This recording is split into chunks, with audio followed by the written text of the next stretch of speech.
right, Glenn, drop us in. All right. Should I do the old 4, 3, 2, but it's not at 140 beats per second now. 1, and we're live. Welcome back to my basement, everybody. What's up, boy? Glenn? New setup, who dis? Hell yeah.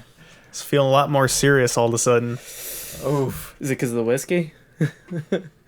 No. Ah, dang. Well, maybe. I was hoping we were going to make that a staple again, and then I have to risk driving home drunk every Wait, we don't do that because that's illegal. I said risk. It's calculated risk. All right. I'm sure a lot of people were wondering what that fourth laugh is if you're just listening and not watching. We got a guest here, Josh Kern. All right. Not to be confused with me, I'm sure. Yeah. It'll be hard to tell the difference on camera. Yeah. Subtle visual cues. Yeah. Also, like, fucking 2 octaves lower voice. Uh-huh. Yeah. So, guys, little quick story to start this whole thing off. Give me that story. Dude, today I'm trying to get some stuff done on my weekend. It's my weekend right now because I work in the casino and I have weird ass weekend days. And It's my weekend too. yeah, boy. Every day is my weekend. Woo! Anyways, so I'm trying to get stuff done and I dropped my car off to get some, like, I'm having like wheel noise, like squeaking.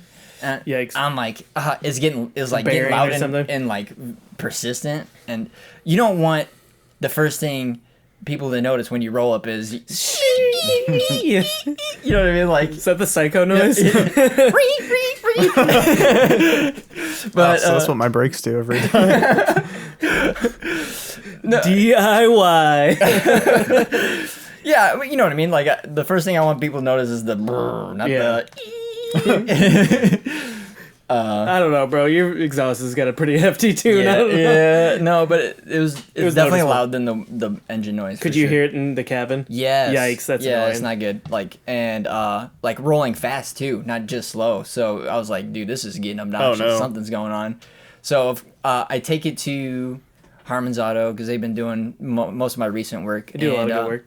Yeah, well, they're like really familiar with Volkswagen and Subaru vehicles in particular. So just good to have a place that's versed in that kind of stuff. So anyways, I went there, had him check it out. He spent 2.5, 3 hours with it. No wheel noise. No. Sus. Dude. And he's like, if you want to come out, he'll ride with you real quick, and then maybe, you know, I'm It's like, you, bro. Okay, so I come out. You're squeaking. Okay, right. I come out, I'm like, okay, I'll ride with the technician, see what happened, right? Nothing. Nothing, That's bro. so No bad. noise. For 3 weeks, bro. 3 weks I've been having this, like, while I'm rolling. Is dude. it your ears, bro? Is it tinnitus? Is it tinnitus? Mop. I mean, mop.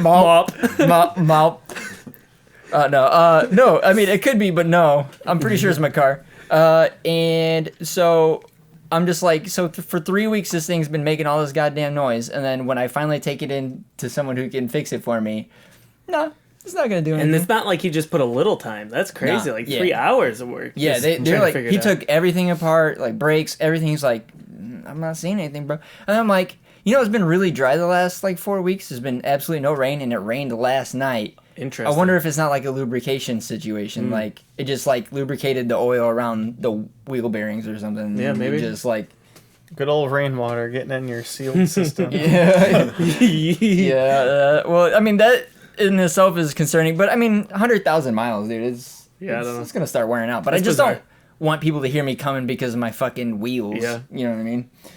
I don't run the air conditioning in my car very much because that is what I turn that on, belt squeal. Yep. Oh no. Drive through, windows down. I mean, I also have another problem in my car right now. If it goes any over 5 pounds of boost, the turbo sounds like like a cat, like a cat ran over. Whoa. Yeah, it's That's fucking kind of scary. It's wild. Yeah, but anyways, that's another thing that'll get fixed along the road. But You might see that in a future podcast. To that, boys, to that sad story. Salute. We're drinking. What do we got? Yeah, We're drinking Whistle Pig 10 Year, their flagship drink, and it's not cheap. Is this a shooting situation? Or is this a sip? I think it's more of a maybe like do a little nose, a little sip, and then maybe shoot it. Not me. Pinky. Oh, That's good. that is genuinely smooth. Get a little slurp, maybe. That's good. Dude, that's a trip. There's like a lot of different flavors that come through there. First, it's pretty sweet, and then it kind of ends on like a little bit of a smoky, woodier taste. Yeah. Interesting. Lot of orange going on. ASMR Yoda drinks Whistle Pig from his parents' liquor cabinet while they argue about getting a divorce. Oh yeah, I guess you got to throw Yoda in there too. Right? So, what's really particularly noticeable right away is I don't want to fucking suck it down. You know what I mean? I'm not like, oh, get this thing down as quick as possible. You know what I'm saying? I'm like, The burn is just so chill. yeah. Mm-hmm. I mean, you can sit it in your mouth and it's that's good. Yep. I like it. Really good. Good find. I wouldn't just. That's not an everyday thing for sure. No, this is a sharing in special occasions like Yeah. it is now. Like, Not till we get this- that YouTube money. this beautiful setup we have here. I mean, it's worth celebrating, I think. I don't know. I like if I'm just gonna if it's gonna be like an all nighter thing, I like something a little sweeter, something more palatable.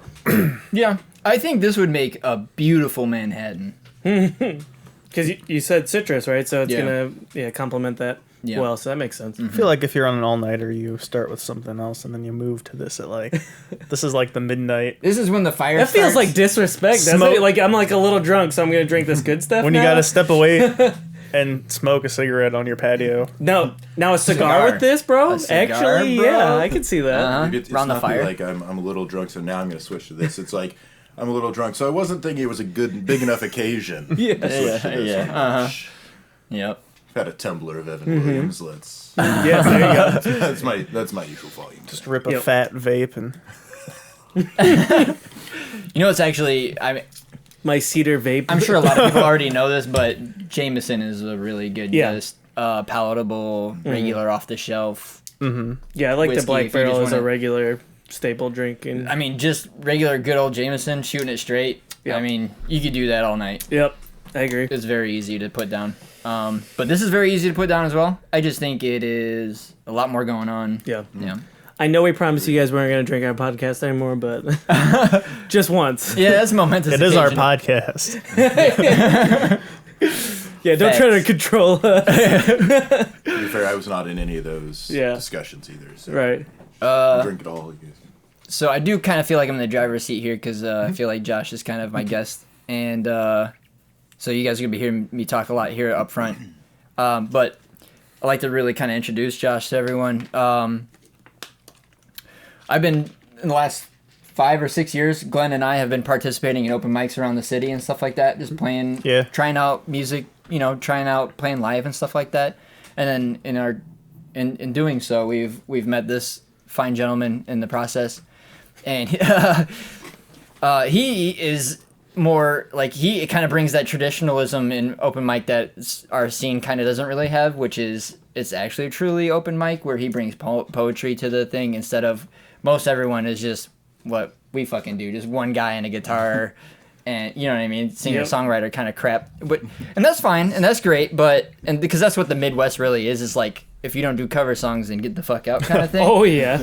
But Freebird. Yeah. Freebird. But it's really cool to have him around. And I remember I've seen him in a few different audiences, and I remember one of my favorite times seeing him perform was when he came out to my open mic, and Good night. you commanded so much respect from that crowd, yeah. which was really nice. Everyone like shut the fuck up and listen to what you had to say. And Yeah. that was kind of the first time I really got to see everyone soak in what you were doing, and that was really They're very cool. Yeah. Because, it's being that it was like our hometown, I'm sure we felt a little more self-conscious. Like, I hope these guys please act appropriately and just do the right thing. And, like, people aren't just playing pool really loudly in the back while he does this set. And, everyone just mellowed out. My dad afterwards was like, dude, that was fucking amazing. Like, Yeah. he was like, That's very kind. yeah, he was really cool. It's very kind. That was an appreciation for the arts I did not think New Carlisle had.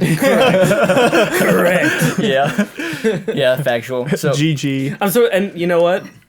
That older lady didn't get up and boot scoot Dance. boogie over there. Well, next time he's going to bring the bongos with him. yeah. A little more rhythm. Yeah. Yeah, that was pretty cool. But so in the process, I got to know him, and we've actually had a couple of conversations over some drinks and stuff. So really cool, and it's cool to have you here.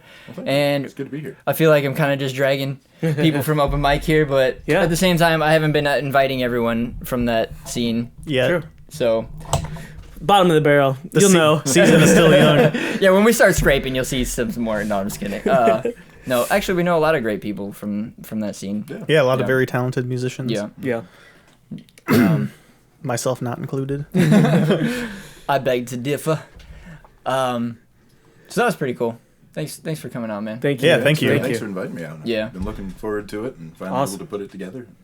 The planets aligned. Mm-hmm. Yeah, dude, that's the hard part, right? Is getting 4 grown ass people to put aside a couple During hours the at new same normal time. COVID.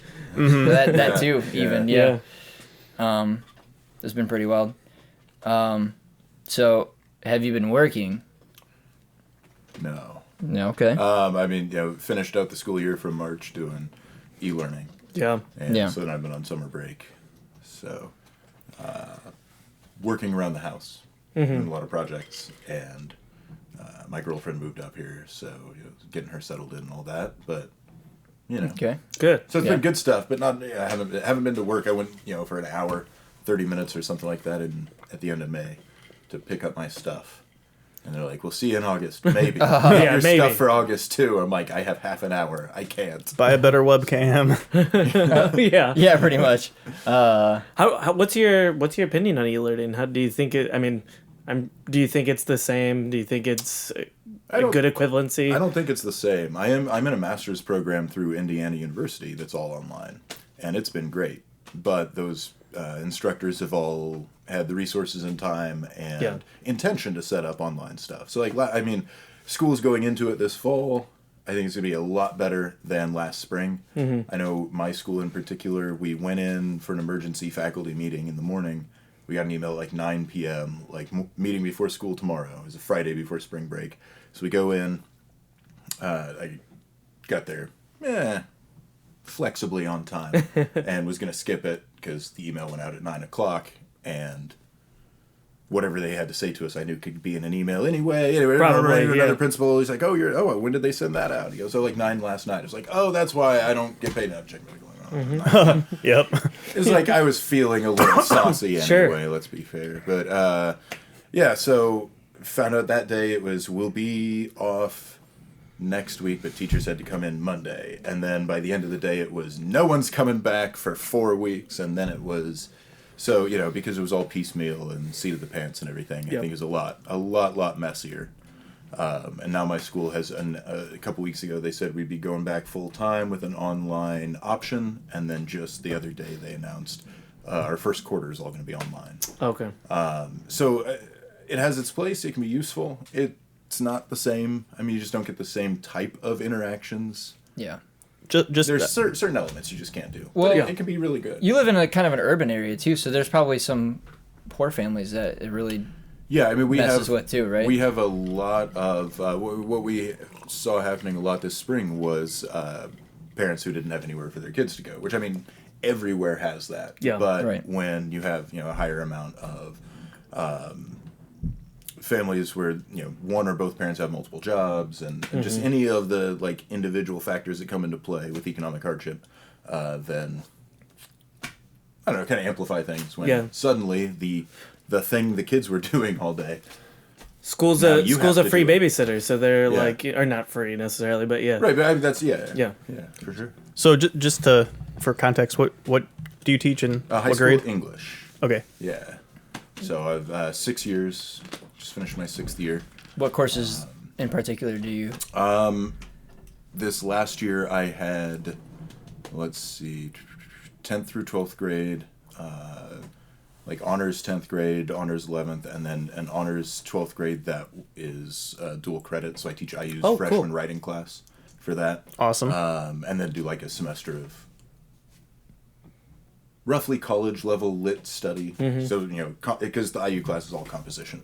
Yeah. So we'll do composition and analytical writing, and then kind of... Yep. I took You're that teaching class. W130. That's what I mean. I took it. We'll do I took that class. 131, yeah. Okay, Yeah. awesome. Oh, 131. Yep. Took that class. Yep. Yep. I actually, that class was such a It's a breeze. well, not to me. It was such a contrast to me because I just remember thinking that none of my high school teachers told me what an actual thesis was until I got to That's that class. true. And I'm Definitely like, true. they could have told me this. I would have understood. They Yeah. could have really made an effort to tell me that's what Actually, this Mr. actually Spear is. probably told you more about what a thesis was than any of the English teachers. Dude, facts. Like, I would say teaching that class has helped my other classes quite a bit, because it's Yeah. a standard curriculum, standard books, and then, like, we can pick what readings to focus on. Yeah. That have Columbo. the students write about. What? Columbo, Let's see. We Barbara Ehrenreich.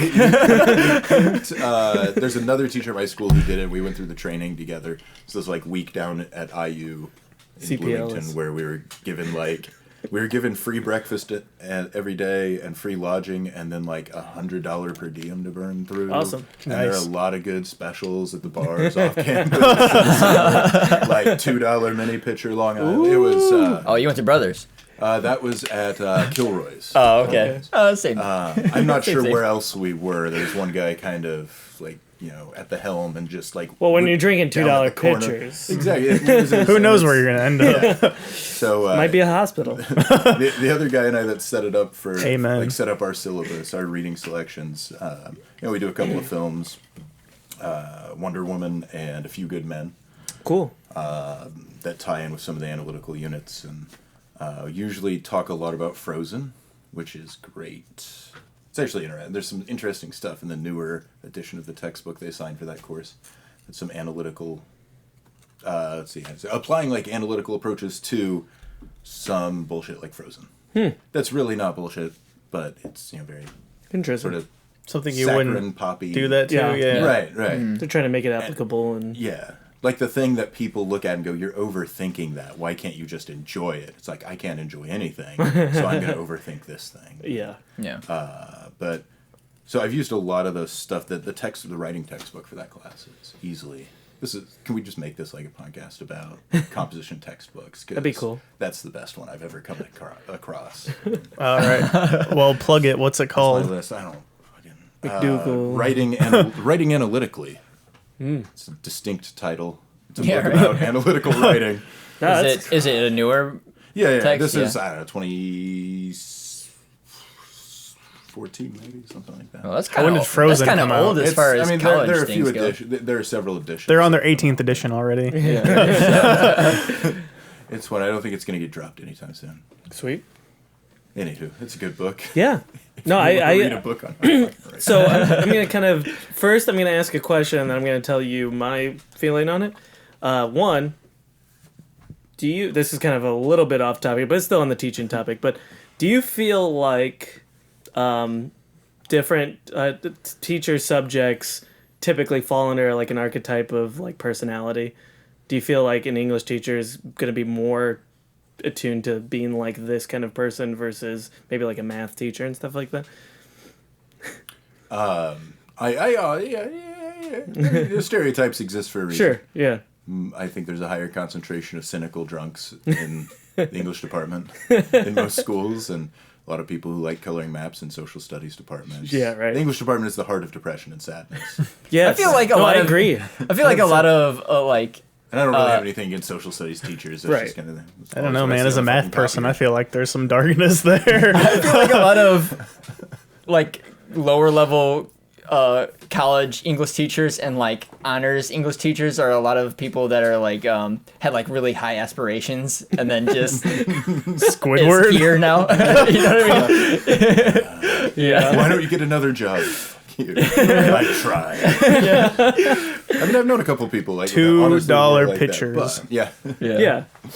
But yeah, so going into that, I feel like my personality is always aligned more with English teachers, so I always felt like I was more receptive to English teachers as a whole, like especially during those moody teenage years when you don't want to be receptive to any teachers, especially ones that like care about you. The ones that care about you the most, you hate the most. You know what I mean? And I feel like most of them were English teachers for me specifically. So Yeah. the ones that I was like, I always felt like I was being influenced by, and that like felt like there was a connection. You know, that was it's weird. beyond the classroom. The teachers that I cared about the most, or like the subject that I cared about the most, definitely went under the most scrutiny. Right? Yeah. It was like so a lot of it was for me like math teachers. So like if I had a really shitty math teacher, you feel like you're doing better math than well, them? I just like really despise them more than I would a shitty yes. English teacher or I something agree. like that. You know what I mean? Like, Yep. Definitely agree. because like you take one CAD class, you don't know if they're good or not. Right. You know what I mean? You're I don't just know what like, this is supposed to look yeah, like. Yeah, it's hard to carry an opinion about, Especially that, with you know core what classes. I feel like Yeah. core classes are probably more scrutiny than like electives, because Yeah. people are like, I want to do this. This sounds Yeah. fun. Versus English. I don't want to do English. Yeah. Definitely a huge difference between, say, like a general level English and like an honors class. Yeah. It's not so much the text and all that. It's just simply those students. Yeah. At some point, either they chose or like, their parents chose, but Yeah. somebody chose for them to take that class. Yeah. And so you get a little more of that. A little more It's energy. not quite ceramics class where Yeah. Right. everyone like is on a wait list to be in there. Yeah. That's funny. That's my favorite class in high school. Hope my mom likes this pot I made. We had this kid. I mean, this is Brock, so we'll just say his name's Brock because that's his name. But Barack shot Obama. glass. I had this. Yeah, you may know him. From But the to next save the his, next $10 bill. his anonymity. Brock. We'll call him Barry. Do you think he'll be Very the next $10 bill? What's that? Do you think he'll be the next $10 I bill? doubt it. I don't. Who's going to replace Andrew Jackson? Andrew Hamilton. Jackson's definitely out. Oh for yeah, sure. gotta get him out. Oh, that's the $20 bill. Yeah, $20. $20. Yeah, you gotta get him out. Hamilton's going to stay on the 10. Hamilton's staying, who's especially with the play. Yeah. Bro, Hamilton's cemented with the play. But the so 20s are going to change for sure. Andrew Jackson was a Who's gonna dickhead be? anyway. You know? Yeah. Who do you think is going to be? I thought we said it, You think it's going to be Brock? dude. Who else? They can't put him on the penny. Franklin Roosevelt. Nah. Oh, FDR, maybe, yeah. Oh, well, okay, whatever. Because all the Johnson, Republicans will be Benedict against that. They'll be like, Evil. yo, I'm not putting a socialist on my money. We had My government issued currency. Mm-hmm. Get the government out of my Teddy currency. Roosevelt. Well, now I'm thinking, Dude, Teddy would be tied. It's like a musket and like a bear head or something. now that I'm thinking about it, like, actually, there's quite a few bills, or there's a couple bills, U.S. currency, that are not presidents. Sacagawea. Yeah. Yeah. This is not really a Hamilton, bill, This is and, Anthony. Hamilton and Franklin, neither of them are Yeah. people of Elon Musk. Please. but- No, he's gonna be printing his own Yeah. Yes. On Mars. Musk Mars coin. currency. Yes. Musk Dude, he's not going to do anything tangible. It's going to be all crypto if he's going to do something. For sure. For Musk sure. coins. Or it's just Musk, and it's like you pay with your cent. Ooh. No, Oh. he's rolling out Diet Dogecoin to troll everybody. Yeah. He do seem like that type of person. Mars dollars. I shot a car into space. You trusted this decision too? Yeah. His like coin slogan should be like the billionaire most likely to respond to you on Twitter or whatever. It's just a picture of him smoking that weed from Joe Rogan. the spliff. He's got a big fat spliff. Might respond. Yeah. That's funny. Oh, yeah. You can see he's got like the 3 dots like Anyways, he's typing, Brock. but he just leaves you there Brock. forever. You were talking about Brock. You know, one of those old ceramic stories. There were 2 rules. One was no drug paraphernalia. Of course. You could not make 100%. Crack pipe? for obvious reasons, Damn. because Well, this was high the school. world any time, but this was Yes. southern Indiana in the early 2000s. And the other was no shot glasses. Well, Brock made what he insisted was a penny holder. And he kept insisting it was a penny holder. When the teacher pulls it out of the kiln, he's like, hey, Brock, here's your shot glass. And then he glazed it, and then did the glaze fires. Yeah, Brock, there's your shot glass again. Each time he's like, oh, it's a penny holder. and then he dropped it on accident, and it shattered, and he still insisted it was a penny holder when he was describing what it was that sliced his hand open. Because it was like shattered. My penny holder like, shattered. Yeah, I hurt myself with a penny holder. Oh, that's funny. Classic Brock. I made the ladder. I made the bong, but not really. Not really.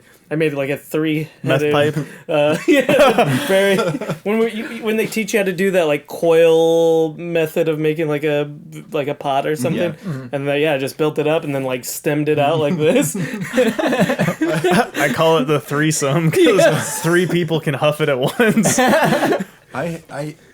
I was I still have it. I was a zealous Hydro child. bong. Like I was a zealous religious youth group team. And I was a preacher's kid and all this. So like I never would have. But I thought it was funny when Brock made his Yes. shot glass. You know, this other kid's like, I made a pipe out of clay. I'm like, hoo you. I got kicked out of that class, but not for the bong, but for saying Jesus Christ. She said, "Don't say Jesus Christ in my classroom." I said, "Okay." So I started saying pizza crust or Jesus crust or something like that. And Sounds like I you. started saying it like, wow. I didn't like Mrs. Siri at all. I hated Mrs. Siri, and we would just like bump back like, heads back and forth.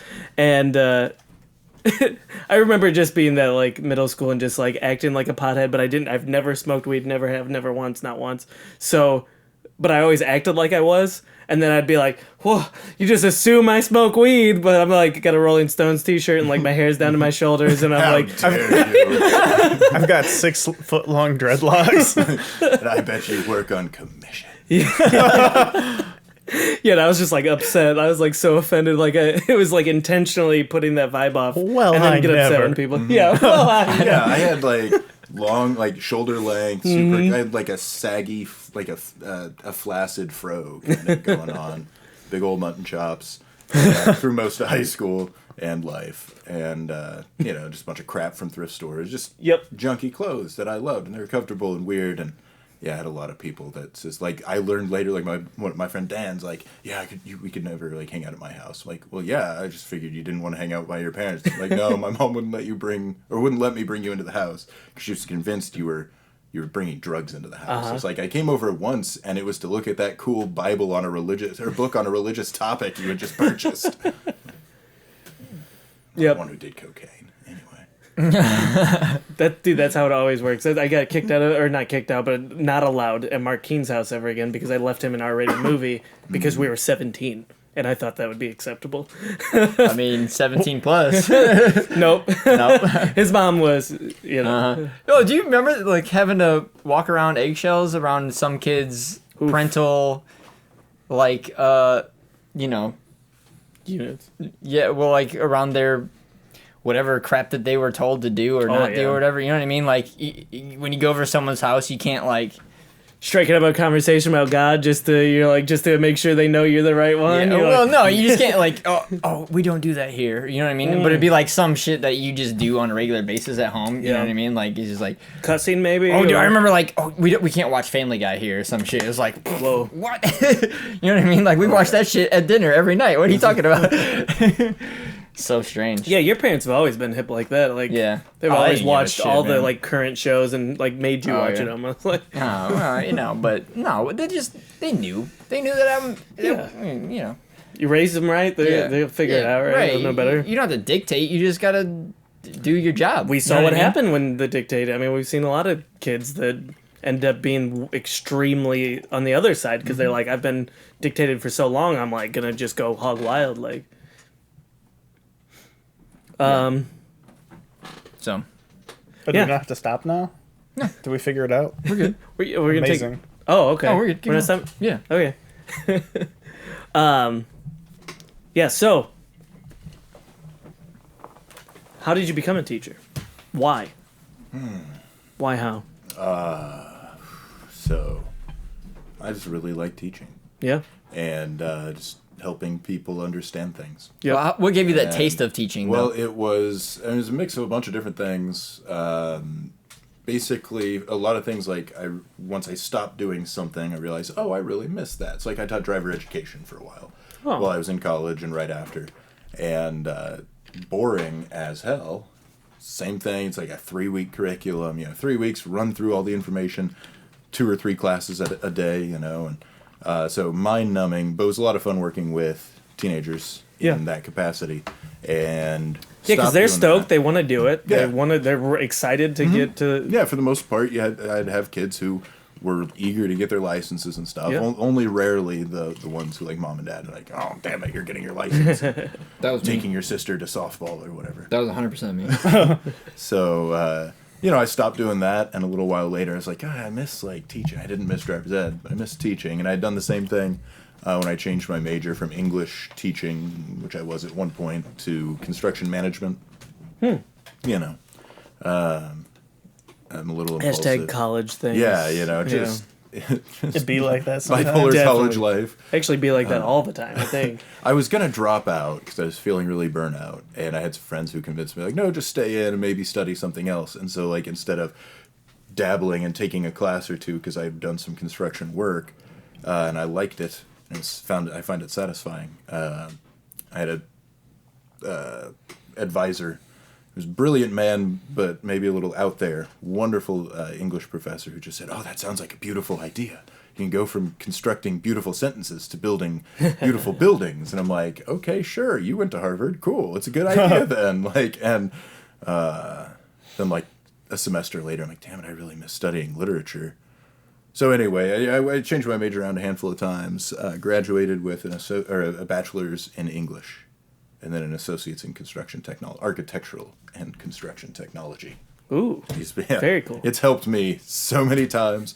And then a few years later, went back and got my teaching license as a graduate student. Very cool. Yeah. I had some really good teachers, a couple really good teachers in high school, one of whom was an art teacher. So when I initially applied to Indiana State, it was into their art education program.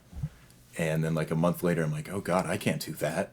Like, number one, no raw talent. Number two, I do not have the self-discipline to develop the skill.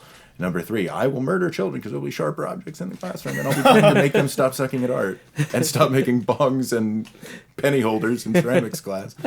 So, anyway, I was like, went in, started my first semester as, like, liberal studies because there was an art professor who said, well, do that. So I'm like, okay. She's like, what classes look interesting? I'm like, I don't know these. So I took a couple philosophy classes and different stuff and started getting, like, gen ed stuff out of the way. Declared English teaching, almost dropped out, switched, realized I could get in as English. I was going to go into vocational, like, full-time pastoral ministry at the time, and that didn't happen. I was going to go to a theological seminary. And that did not end up happening, and I really missed teaching. And so had a few different things that were sort of like straw on the camel's back kind of moments, one of which being helping a guy who was then my brother-in-law just work on a paper for a class he was in. And he went from failing to, I don't know, having like a B or something on his paper, B's and A's on his papers after that. Which, to be fair, a lot of it was just like, shut the fuck up and do your work. Because like, his professor's like, okay, you can have 3 more days to write this paper. And that was one he chose instead to go deer hunting that weekend. So, I guess we all make our decisions. But, I mean, I'd rather shoot animals than write a paper myself. But anyway. So, yeah. Of course. College. Caught the bug. Went back, yeah. Being away from it, I'm like, damn it, I missed Started that longing thing. for it, Yeah. Not so much when, up close and so. And any reason why, particularly the age group that you chose, or have you met children? I have a 5 and a 6-year-old of my own, like my legal and biological own. I'm good. Chaos. I'm good with working with the older kids. No, it's just put him in a Wayfair cabinet. That's what I've heard. No. Send them through FedEx. But a lot of the texts in the upper grades, especially with the advanced classes, we get into, like grown-ass books. Yeah, a lot more interesting. And you can talk about some more mature stuff with them, and that's what I really enjoy doing is, just trying to challenge them, get them to improve their writing and all that stuff, but also just trying to get them to, like, the world is a lot bigger than this town you live in and the other end of the South Shore line in Chicago. Like, that's one more train line than I had as a kid in southern Indiana. It's like you're ahead of me there, but And like the train there's was so uphill much both more. ways. Yeah. You had to push it. Chop wood to run the boiler. So I have a question for you, and maybe this will be probably subjective, but thinking back to when you were in high school or starting college, do you feel like the kids that you teach are more or less prepared than you were? Because I recently reconnected with one of our high school English teachers, shout out Mr. Schroyer, and he said that one of the reasons he retired was because kids, he felt they were way less engaged than they were earlier times in his teaching career. And that made me really sad because he's one of the teachers that I feel like really made me think about how I wrote and spoke and really made me much more succinct and better at English. So how do you feel about that? So I've been teaching for 6 years, and I mean, I don't know. I feel like the perspective is so different between being a student and teaching. Like, I know how I felt then, and I know I felt as prepared as most of my students feel, except I was always a really neurotic kid, so, which I grew out of into being a neurotic adult. But, see, I was constantly worried that everything was going to collapse and fail at any moment. This whole charade that I had built up by doing my best. But, like, I don't know. I mean, as far as the engaged thing, I don't want to sound like, you know, some old, like, get off my lawn kind of asshole. But don't like, worry, you're within company. But also, like... We're boomers in millennial skin. So, like, I'm not going to say... I can't say that, like, I think students that graduate high school now, on average, are, like, less engaged. But I think they're, like, certainly engaged very differently. Yeah. I mean, even just logistically, the internet was a thing, but I graduated high school in 2005, and so people were, AOL Instant Messenger still existed, right? Yes. And, it was still existed as a thing. It's like MySpace still existed for years after it kind of stopped being the original thing. Anyway, so I don't know. I don't know that it's necessarily better or worse for somebody to be engaged with like 1 million people around the world in a very superficial way versus a smaller group geographically rooted. I mean, it certainly feels less valuable to be like, I don't know. Does that make sense? It feels less valuable to be connected the way people are now? I'm saying, like, I have a hard time, and I don't know how much of it is just my own bias, like how I grew up and stuff, but, like, I have a hard time seeing it as maybe, like, oh, this group now is equally engaged because instead of 20 people in their town or their area that they're hanging out with, talking face-to-face or from 6 feet away or whatever, like... Is that the same as having 200 people that you follow closely? Like not like, oh, I've got 10,000 followers, but you have like 200 people. You shoot them a message every now and then. Yeah, I think that they view it the same way as we do with the 20 people that we know personally, that kind of thing. But is it the same? Because I don't think it is. To them it is. I mean, it's real to them, right? Like that's the way that they feel like it's like how at the age of, let's say, high school age, like 14 to 18, how are you not absolutely distracted by literally everything? Because you have the world in your pocket, presumably, right? Yeah. It's like, how the fuck do you focus on anything when you can literally be doing anything? Not only that, but a device in your pocket. The standard, that's how I feel right now. Right. The standard teenage problems already, right? Right. Like you've got balancing home life and work and school, sports, and whatever. when you're male, But now I gotta watch 5 hours of TikToks. Yeah. Right. Have an unlimited source of voices who are either reinforcing the negative thing you're thinking or tearing apart the reasoning of your positive thing you'd built up. You just have to go to a dance for that. Yeah. Mm-hmm. I think what I hate the most is that you can find everyone that agrees with you and everyone that disagrees with you all in the same places. So you can like put yourself in something we talk a lot about is that bubble, that echo chamber. Yeah. And I think that's the biggest detriment is that people will put themselves in a place in the internet where it's like, okay, this is it. Like this is the only thing that I know, and everybody agrees with me, and the whole world agrees with me, and it's like, no. And that's the difference is these kids come into school and they're like, no, well, I saw on the internet and like 500 people on Reddit said this is true, and it's like, okay, but that's not true, or that, you know what I mean? Like, man, remember when the internet was a more or less trustworthy source right, of information? It was. Yeah. I mean, I swear. I mean, I don't know. Maybe I was pretty naive. Now it's just like a cesspool of confirmation bias, Yeah, and I feel like they just want it to be that way too. Like, Kinda. when I say they, like the powers that be, I feel like they just want us segregated for whatever reason. I mean, that's what cookies. I mean, that's essentially. I mean, it's advertisement, yeah, but it's just. We're going to keep feeding you the things you want to see, and you're only going to see the things you want to see, and you just fulfill. You never. Why leave? Because it's got everything you want to see, and it just keep being thrown at you and thrown at you and thrown at you.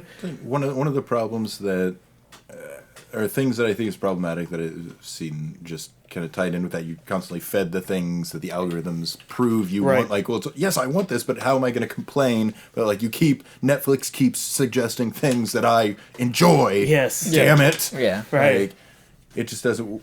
You sound like a crazy person, but like also the times when people are creative and when they think about things, or are challenged, or when you're uncomfortable and bored. Yeah. Like, Right. that's exactly. when you think of something, like Right. Well, yeah, that's another thing is how am I going to discover anything new if they keep feeding me the same shit that I've been seeing? Like, yeah, I've seen that same Jim Carrey movie 30 times. Like, show me something different. You know what I mean? It's so much bigger now, right? Like, here's a really, I think, a pretty serious phenomena that I don't think a lot of people really talked about, but Tiger King was that's a pretty insane thing to imagine, that just like the majority of the world had, because COVID was happening, everyone was stuck at home, and everyone just watched Tiger King. Like, that's pretty crazy. Like, I didn't watch it. I did not as well. It's like Game of Thrones. Yeah, it's just, I just didn't care. It's just it's nuts that just like everyone knows about it. Everyone's talked about it. It's like, dude, there's got to be some people that just didn't, like nobody that would have never came on their list had it not been like trending worldwide. Like, people would have just skipped over it and been like, I don't want to see this, but everyone else is seeing it, so I got to see it. Like, I wonder how much like autonomy that removes, because dude, does free will exist? Well, I mean, it's at the point, like, are the things that it shows you, are they even like things you'd normally be in? Right. Are you being railroaded somewhere? Absolutely. I feel like I have my... That's kind of what I was meaning. Like, there's plenty of people that probably would have never gave Tiger King a second glance, but just because it was getting shoved down everyone's throat and it was COVID.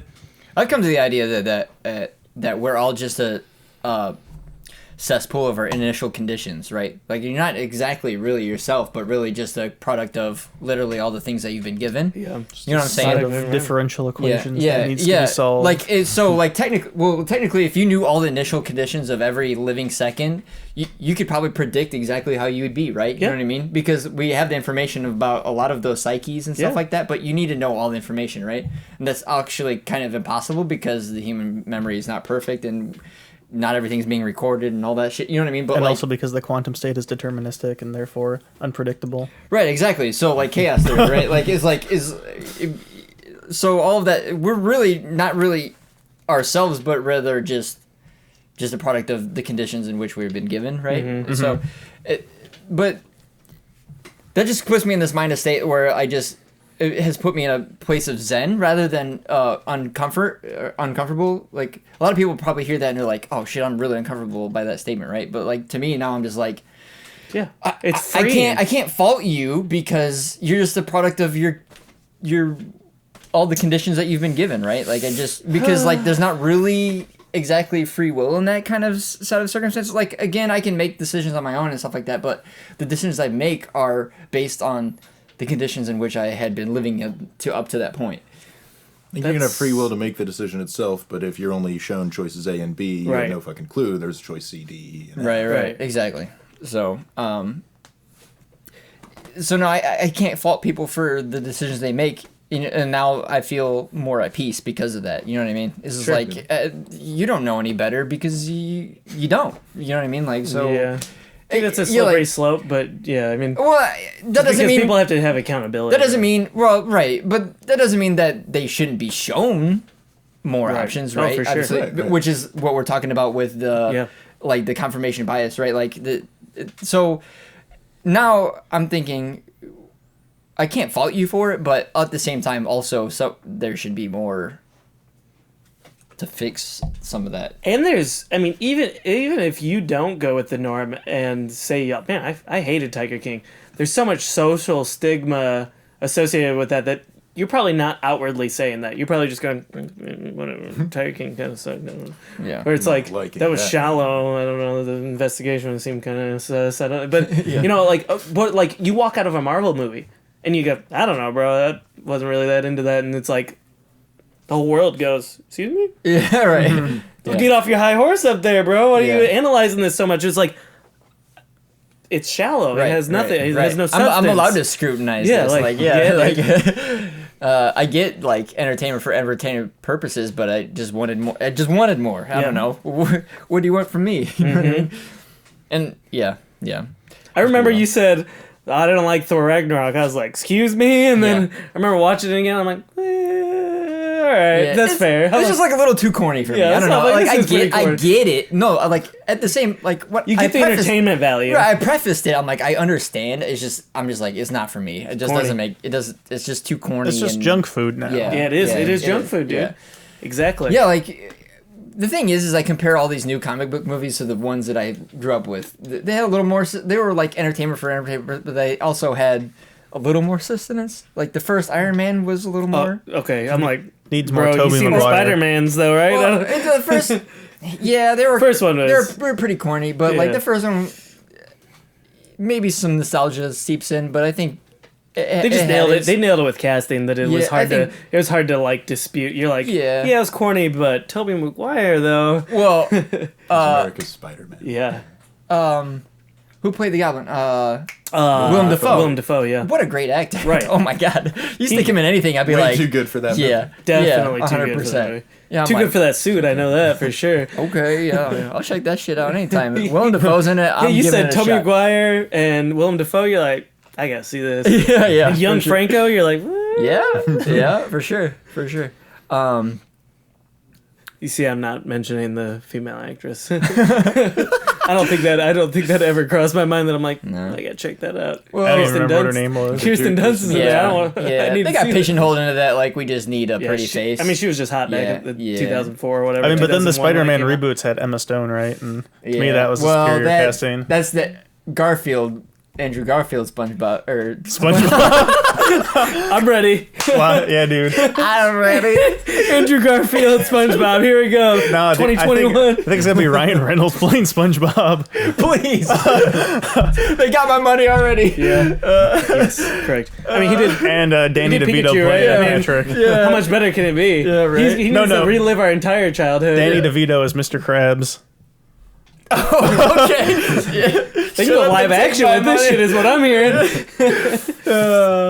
Who's But like, Sandy. the first couple X-Men were Kirsten like Dunst, really I think, enjoyable. must be Sandy.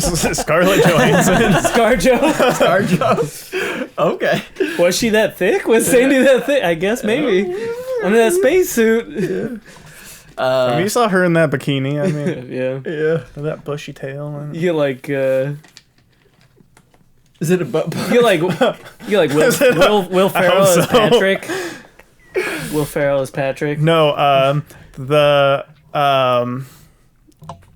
oh god, what's his name? The guy who he was the other guy in Step Brothers? John C. Reilly. Yeah, Yeah. as I was Patrick. thinking, dude. I was trying to think of that. He is a little more Because dumb, I guess, yeah. like think about like the Steve Brule. Have you ever seen that?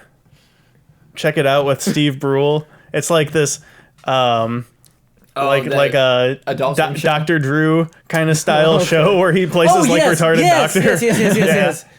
Was that was a sub show of Tim and Eric at one point, I think, and then it branched off into its own show. Oh, I don't know. I only ever Yeah. watched it on YouTube after the fact. Or maybe it was from Tim and Eric's awesome show. But like that character is Patrick. like the little like crazy fro thing that he gets. Yeah. Yeah. Oh no. Oh boy. All right. Kathy Bates And is then- Mrs. Puff.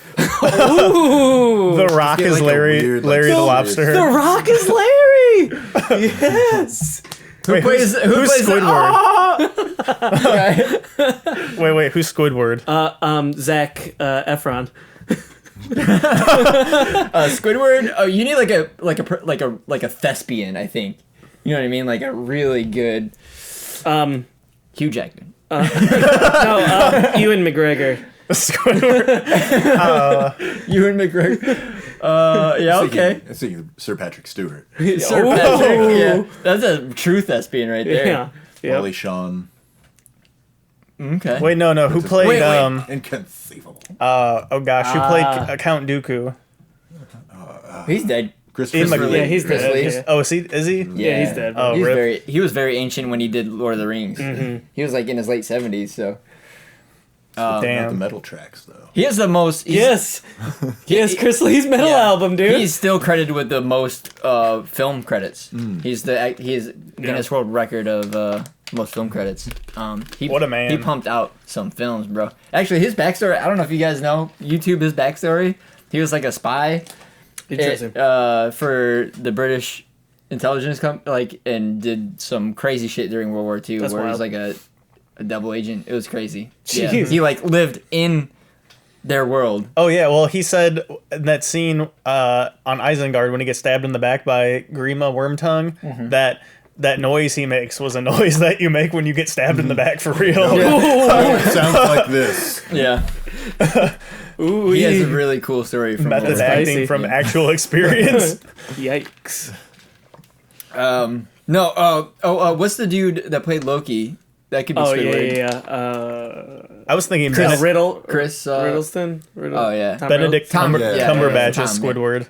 Cumberbatch. Oh, okay. Cumberbatch would be good Yeah, for Squidward, actually. actually, yeah, He's actually, pretty for real. mono. He could do a monotone for sure. Yeah. Oh, bro, that was. You'd get the big bucks for casting, dude. All right, let's cut this movie short now. I think we covered it anyway. I don't know. That was a spicy. Then David Hasselhoff reprises his role as David Hasselhoff like in the original SpongeBob movie. Wait, who's Patchy? Tom Kenny. Tom Kenny, yeah. Okay. I mean, Tom Kenny plays Tom Kenny roles, I feel like. You can't do anything other than that. Take a break. Come back. Yeah. All right. Feels right. Yeah. Hey guys, hope you're enjoying the video of the podcast with Josh that we recorded a few weeks ago. If you are enjoying it, hit like and subscribe to our YouTube channel, and you'll get to see a lot more episodes just like this one. And we're back. Hey. So, do you guys want to know where you can find us and listen to our podcast? The Whistle Pig website. They sponsor us. They sponsor us. They will after this. Because we talked them up, yo. You can find us and download our podcast directly at oksopodcast.com or listen to us on Spotify and soon YouTube Yep. and Yep. iTunes. Oh, yeah. And we have a new website in the works, slowly but surely Yeah. coming along. This is very So that'll important. be cool. If you don't follow our Instagram, that's like where all of our news comes out of. Yeah. So follow our Instagram. We post. They're actually pretty regularly, thanks to Josh. Memes and just things we've been doing, and also this really good way to get a hold of us if you want to be a guest on the show, or you have any questions. Yeah. Okay. The Instagram is okay. So tell me a story. You'll find us. It's like a little geometric design. It says okay so on there, and it has our website on there. It has our Twitter on there. It has all the ways to get a hold of us, our email, all that stuff, and every post it also has all the information to get a hold of us as well. So it's a really great way. If you don't follow our Instagram, it's also it's just really important that you do that if you're interested in seeing what's going on. What else should they be doing if they want to support the podcast? Venmo us some money. Yeah, I mean, I will honestly, not let this Whistle Pig go through my nose. I can't. yeah. Yeah, we're looking for guests. So, Yeah, oh yeah, if you Hit have us a up. story to tell Discord. us, then Please. oh yeah, join our Discord. Yeah, the Join Discord our link is Discord. on our Instagram. So join our Discord. Send us messages. look at our dank memes. I'm not gaming as much as I used to, but I'm on there every once in a while. Just shoot us a Yeah. message if you want to game or whatever. Why does it say you're always watching X Hamster? Because it's also hooked up to his phone. Hamster VR.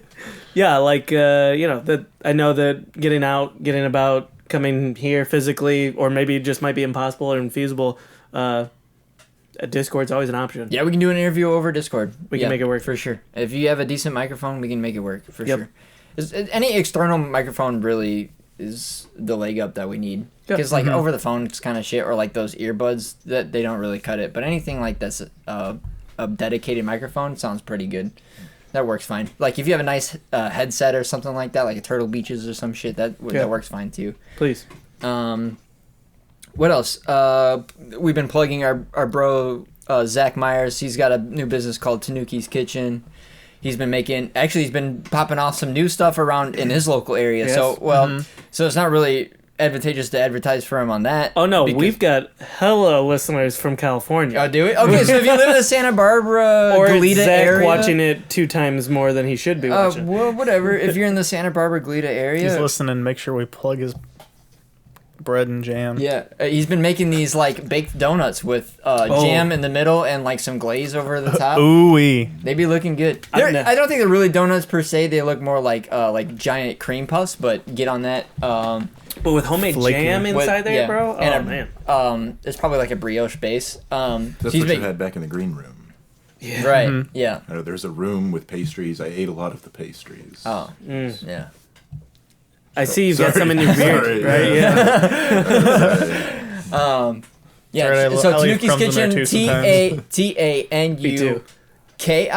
So Tanuki's Kitchen. Yeah. I have it spelled wrong on the board. That's why I gotta confirm. Sick.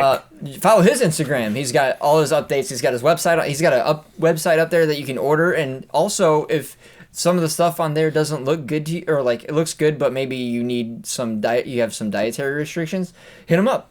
Yeah. He will change his recipe just for your ass. Yeah. I swear to God he will. Hit him up, dude. He makes these awesome jams. He's got a lot of different ones to choose from, and he'll send fresh bread to you, brioche bread that he's been working on. Dude, even like Gordon Ramsay, right? Like not Gordon Ramsay, someone else, but someone else from he's been getting a lot of retweets from Alton Brown. He just got a retweet from Alton Brown on Twitter about he's well endorsed. Check him out. Yeah. Buy his stuff.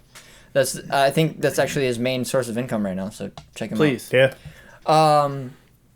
Anything else you want to plug? Dude, guys? I want some donuts now that you said that. Right, like, shit. Actually, real quick plug, and if you're in Northwest Indiana, check out Truffle's bakery shop in Michigan City. Dude, they make high-end pastries, and they're delectable. They're they're a little expensive, but dude, check them out. They make some crazy good stuff. We'll give Glenn another shout out, or what? Oh yeah, plug your thing, your other show. Oh yeah, so I have another podcast called Glenn's Real Estate Podcast. So that's the working title. Yeah, maybe he's on YouTube. Yeah, I'm on YouTube. I'm trying to convince him to be on Facebook because you can get a lot of views on Facebook. If you got to spare 6 minutes, I mean, these are quick videos. They're not. You know what? I changed my format up a little bit. I'm gonna start posting like every other week and try to do a little bit longer. Not a lot of real estate stuff happens. I mean, I feel like I'm repeating myself a lot. So, and I can only talk about like our local market, once a month when I have, the ability to look at the last month's sales and everything. So, the more time between, the better. Yeah. The more data you can. But I talk about how our local market's doing. If there's any interesting national news, I like to try to plug local businesses that I visit. Just because I think there's a lot of cool stuff in Northwest Indiana, and the more people that know about it, the better. Yeah. So, check that out. Actually, next episode will come out tomorrow. Northwestern Indiana. Which will be Friday. Every other Friday. Don't want to get back on this confirmation bias hype, but I mean, I feel like we got things going on. Yeah. We got pretty solid food options are coming through the areas. Got a lot of craft breweries and beers and. Oh, because we're Chicago adjacent. Yeah, right. Yeah, but we've always been. So like, why were we cornfields before? It's starting to hop a little bit, and people are starting to recognize. Yeah. And then I mean, there's a lot of cool like.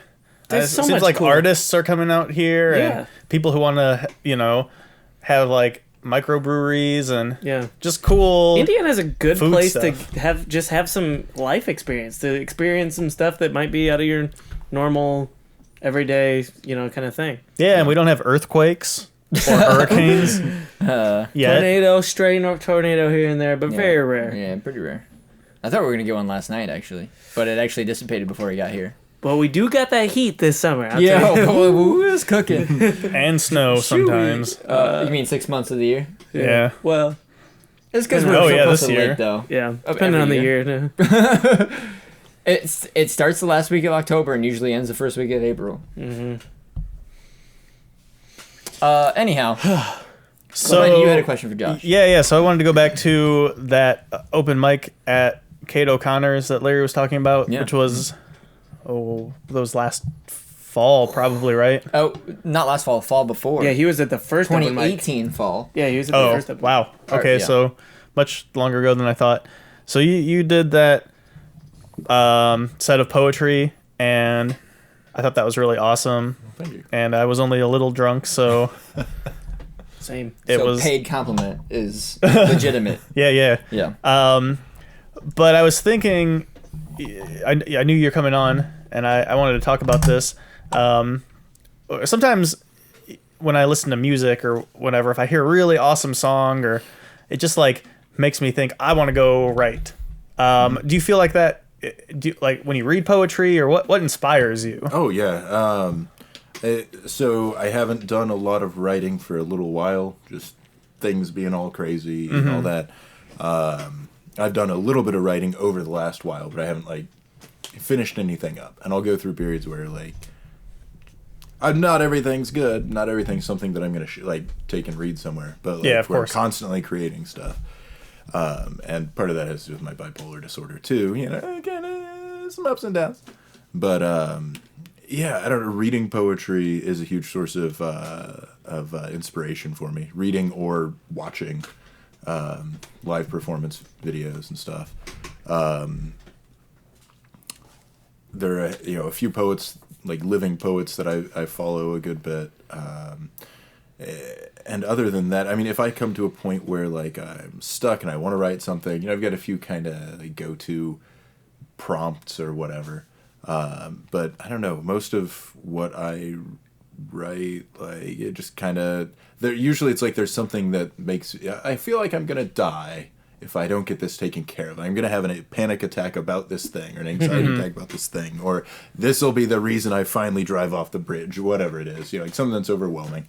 In other words, to say it like a normal person would, something that's overwhelming, and kind of take that and sort of pin it down and look at it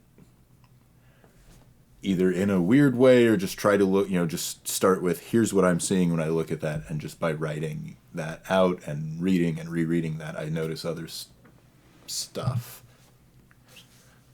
Maybe more interesting angles, maybe not. I don't know. It seems to go pretty well, but I don't know. Do you have any? You said you follow a few living poets. So yeah. who are you into? Oh, I would say like my three living poets that I follow at this point would be Taylor Mali, Billy Collins, and Sabrina Benaim. Taylor Mali and Sabrina Benaim both do more like spoken word style stuff. Billy Collins is more like light verse, but a little more true. When he reads, it's kind of hard for people to tell. Like I've had students say this, and it was my thought the first time listening to audio of him reading, tell whether it was him or text-to-speech translator. Oh, wow. So he has this, I mean, it's a beautiful voice, a very soothing voice, but very monotone in his style. Just like me. But those three are my go-to three living. Awesome. How about your three dead? I like a lot of stuff by Yeats, which is probably mostly because I like Irish history and Irish culture, but I had a really good Irish lit professor. We focused on early 20th century mostly, so a lot of Yeats.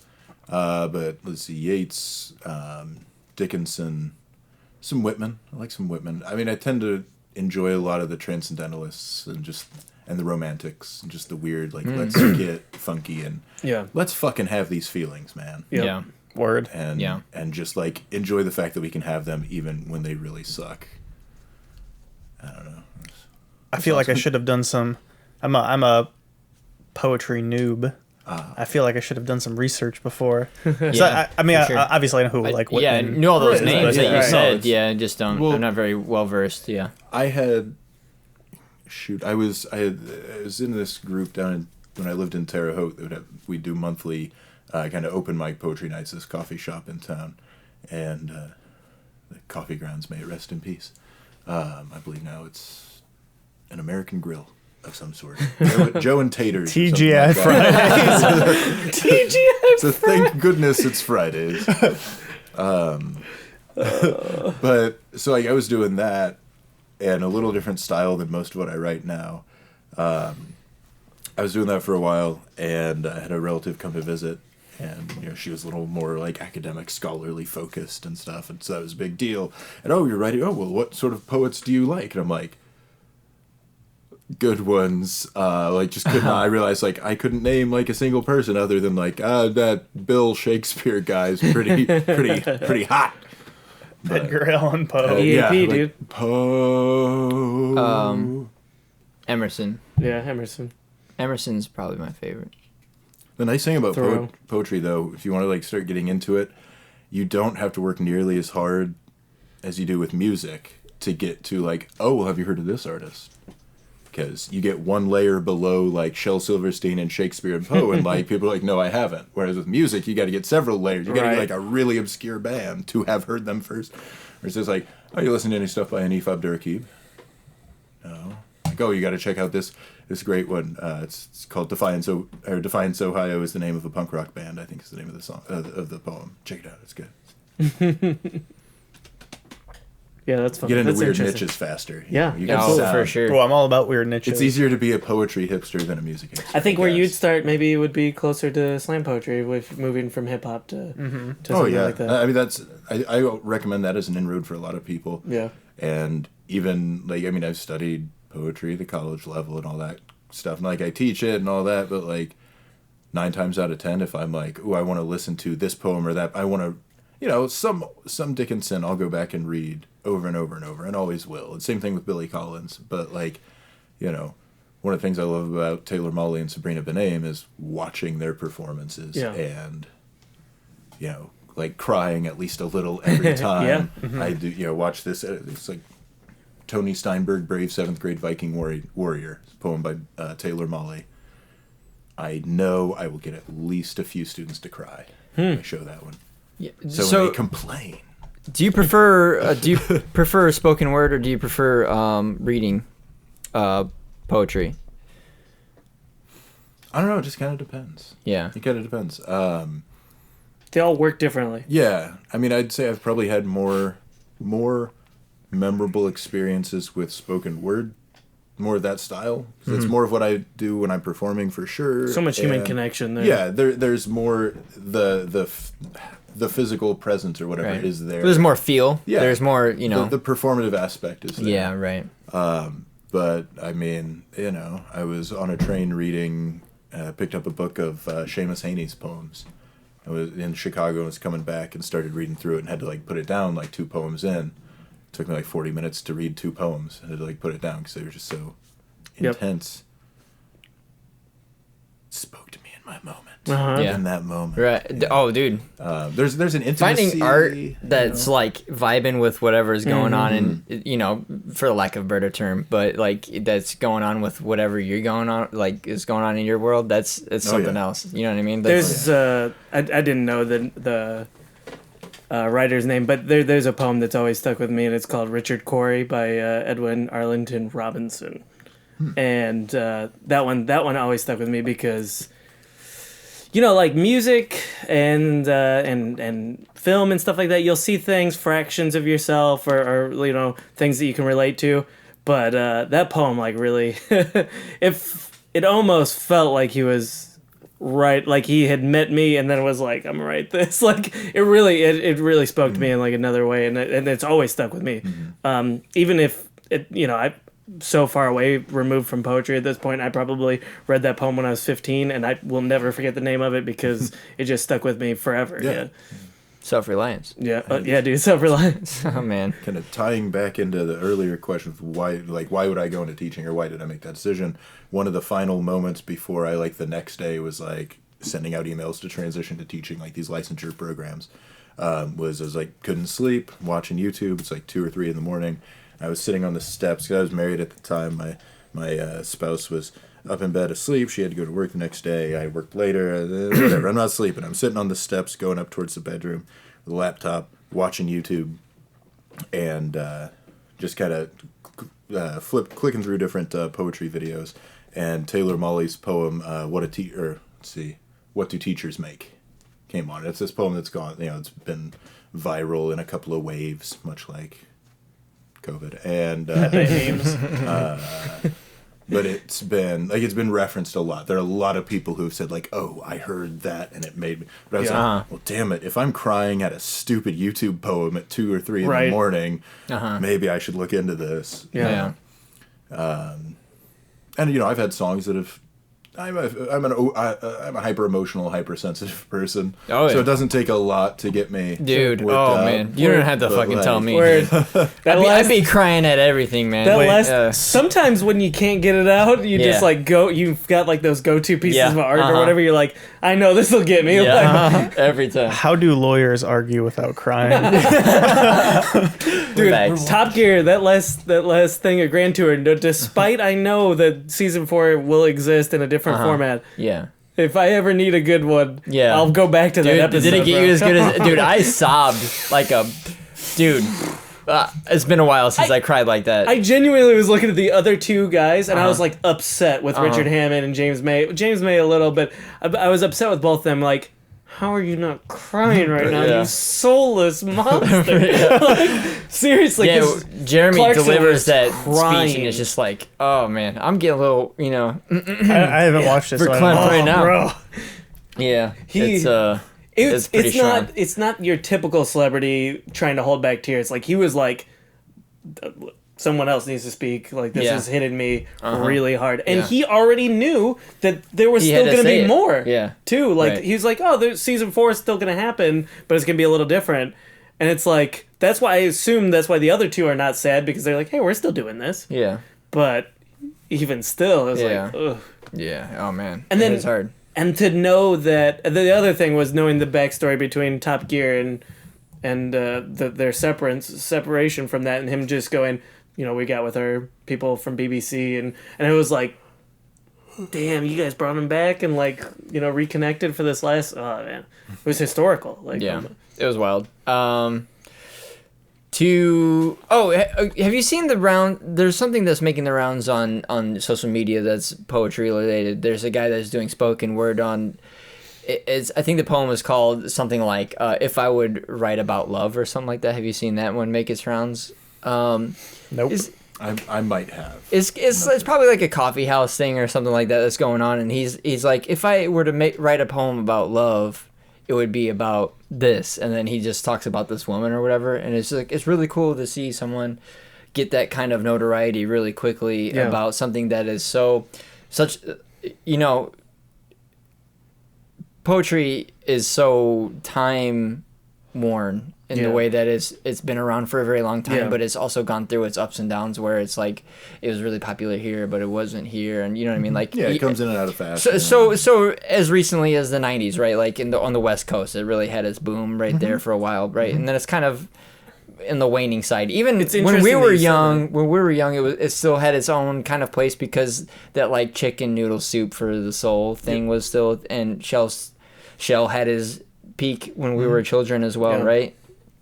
So that was a staple in every third grade room or second grade room. For us, was that poetry? My mom would read that, and I was like, "This must be stupid." Dude, I own all of them, and they're all still worth a fair bit of money on Amazon. I just want to tell you that. Yeah, I believe it. Now that's what I call chicken soup for the soul. 261. It's actually interesting that you say that, because somebody just the other day was I don't know what the topic was necessarily, talking about things that just don't exist anymore. And this person genuinely was poetry doesn't exist anymore. I'm like, not do. They're didn't music basically take its place? I'm like, No. That's different. Yeah. That's a whole lot of We different. invented music 50 years ago. Right. We don't need the music There's like, words anymore. dude, I watched a TEDx talk where this kid was talking about how music has become more repetitive, and then all he talked about was the lyrics, and I was like, that's not music, bro. Lyrics are not music. Like, Well, it was a TEDx talk. That's- well, right, it's not technically a scholarly work, but Right. I mean, he was trying to push something that was not exactly true, right? It was like 31 whatever. logical fallacies in 8 minutes. Right. give. But also the fallacy. Yeah, but you know what I mean. It's just like this guy was doing his like doing like a thesis or dissertation from his graduate class and didn't really actually understand what he was really talking about, right? And it's just like, Or maybe he just doesn't have any experience and is just talking from ignorance, basically. yeah. You know? But here's my point: is like to what you're saying is like people think that things replace other things. It's Yeah. like no, it's especially actually, specifically art. Art Yeah. does not replace other art. right, Like, right, exactly. Art is in itself. Sculpture didn't replace paintings, and you know. And I'm going to take this moment while I'm speaking to say that the art that I miss the most in this world is Josh's. What art? You used to write Well, that's true. a lot. And I know a lot of it was from a darker place, but I like to think that you could write from a place that It's isn't from so a dark interesting that you say that, because I was thinking about it because I knew what we were doing here, and Uh-huh. you know, when you first said it, I was like, "Fuck this guy talking about." But it's like definitely true. When I'm in, and honestly, I'm in regular amounts of pain, but I have to be in like some severe pain, and it like immediately makes like unlocks the only creative portion of me that exists. Like it goes from just like the darkest pain, and I just start getting really creative for no reason, and even productive actually. place. Yeah. It's kind of weird. I feel like It's sad. I feel like I wish I could unlock that all the time. Right. and I don't think it could be all the time, but I think there is a place where Yeah. you could unlock it that doesn't have to be from Oh, it the did. darkest depths, right? Yeah, I mean, I definitely like kind of cuckolded myself on like what kind of stuff I was writing. Like in college specifically was just like, it was just hateful stuff. You know what I mean? It was like, you know, it's things that I never had gotten off my chest. I'm like, man, I wrote a poem about my mom, and I was like, all right, like I'm about to slander this bitch. Dude, it's true. Like I just, you know what I mean? Like the dirtiest, the meanest things that I could possibly think of. You know, I was just like, but in a poetic way, right? Not in just like, you know, she was a terrible mom or she wasn't a mom or you know. Yeah. But just I actually find joy in trying to make something. What I love about poetry is that you can make something dark sound beautiful, and that's usually where I go from. Is that I take this really shitty situation, I try to make it sound happier than it really is, and that's like my kind of way of twisting things. Is that I like to play with that because I take the pain that I'm in, and then I just try to like lighten it up so that people don't think that I'm crazy and I'm like suicidal. Like I'm like, look, it's okay. I'm Like, going to take this train of thought and maybe ask Josh on this side of the table, do you think that maybe therapy could unlock that position for him? I feel like I'm underqualified, but yes. Okay. Like, I mean, yeah, I mean, if you have a good experience with therapy, that can help in a lot of ways, getting a handle on things, on your internal self. yeah. And I mean, I've found those like times where something gets to be like unbearable. That's when I'm most likely to write something. Yeah. Because I have like there is no other outlet for me. Yeah. At that point, and I found the more that I work on that, then the kind of the easier it becomes. I don't necessarily want to say easier. The more possible it becomes to kind of tap into that with lesser things. And then like right now, part of the reason I haven't written a whole lot of like complete pieces in a few months is I'm just rusty on that. Yeah. You know, normally I have enough stuff in my routine that my daily life that stresses me out Yeah. or causes this or that, and now it's been all new exotic stresses. I think that's the other thing too. Is I think that I probably could. A lot of it is like anxiety about getting back into it because it's been. Yeah. Dude, it was when we were in college, bro. Right. 2011, 2012 or something Right, like right. that was my peak college time. So it's been 8 years since I've even thought about like syntax and like Yeah, the thing. Yeah, I mean, the thing with creative work is the same as any work. Is you just gotta do it. You know, and it can be daunting, especially when you're just starting it. You know what I mean? It's just like cleaning your fucking car after the. It's just like. Plus, I'm like I feel like I'm in the daunting, extra critical. I remember when it was like for school, I would just like put it out and then I'd go like look at it one time and I'm like, yeah, it's done. Like my assignment's done. And I feel like that was when it was the most pure and proper. But I know that I've like attempted to write stuff on my phone and stuff, and then I'll be like looking at it, and I've just like totally full on just deleted things. I'm like, nope, gone. Yeah. I hate this. Or man, 2 months ago this was cool, and now I'm like, I hate this. Well, And this is what we were talking about last time we were hanging out. Me and Glenn were talking about like you sit on something, you create something, then you sit on it for like a week, and then you listen back. You're like, ugh. But right, you know what I mean? yeah, I wish I just would have kept some of that stuff and then just let it be what it was when I made it. Exactly. I mean, I have notebooks from 10 years ago. I was a completely different person. Right. You know, and I look back through and I'm like, nope, Garbage. nope, garbage, bullshit, garbage. Right. Oh, there's a thing. Yeah. Maybe that I could use. And maybe I don't, but like I've gone through, I used to be real big on, okay, this phase of my life is over. I'm burning all of this shit. Like, and like literally burned a lot of things. You know, I went through the whole religious thing, burned all my CDs and whatnot. Back in, wild high school days. Everybody was a crazy teenager getting rid of their rock and roll devil music. But, yeah. So, anyway, yeah. Cool. So, train of thought there. Hold on 1 second, real quick. Do you... Shit. Damn it. Oh, that's the one thing. I think a lot of people maybe need to think about, and maybe this would be a new thought for all of us or not, I don't know. But like when you are creating, and some of it is old like that, it goes under the scrutiny of the person that you are now. Yeah. Right. But maybe you should save it because it could go under the scrutiny of someone like that a was photo. the age that you were when you wrote it. Right. It could serve a purpose to someone that is 16 or whatever when you wrote it, right? I was gonna say I finally, when my marriage broke up, like finally that was the first time I'd gone through a breakup or a big huge life shift where I didn't just like get rid of pretty much everything from before that. Yeah. So I was, oh, this person's whatever, this pain, I gotta get rid of it and all that, and yeah, it's just like I've thrown away so much stuff that probably was garbage, but would be valuable personally, and maybe there's something useful in it beyond that, and it just doesn't exist anymore. So now, like, fine, I'll save these, and I have found a couple of things in there. Even, judging it from that other perspective. Yeah, right. Well, some things, it's even if you do interesting. create it, is not for you. Right, yeah. You know what I mean? Yeah. You know what I mean? So, question for all of you guys about writing, since I know all of you have touched this a little bit.